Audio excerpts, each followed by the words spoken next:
Sevaydım yanına yaşamadı Doğul kunlu Aktansa sevgi tatına çağırıyor Bana bakkallar taşımayı Ben senin yanına geldim Aydamın sözleri ve sadeyi Aklamat arkadan rıtı Bir hep geri taşımayı Yerlerde yıpamış taşımayı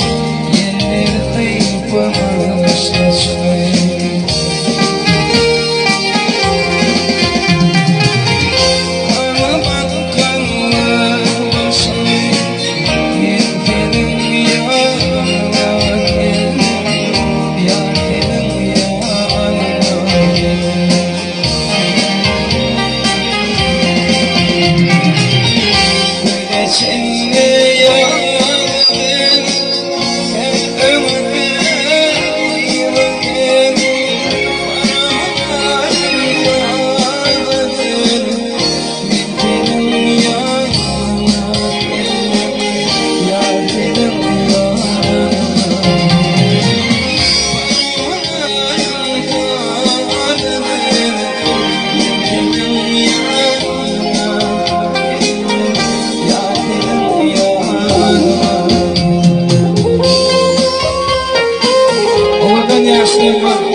Göçüp yerden akıl koğuşlar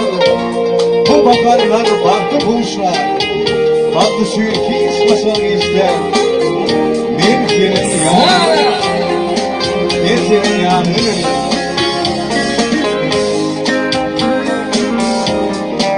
Yaşlarına baktı ona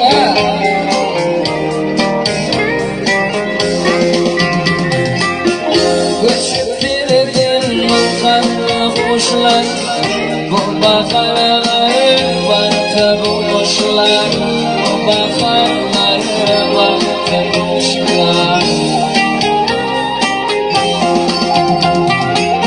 Baktı şiiriş açın geçti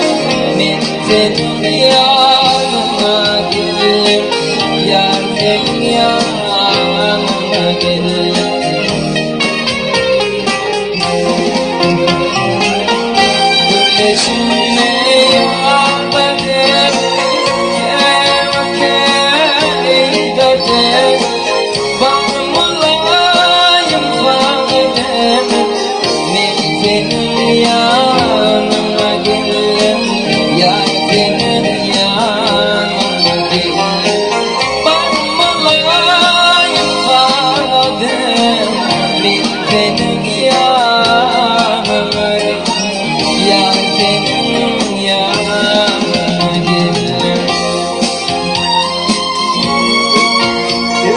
Power.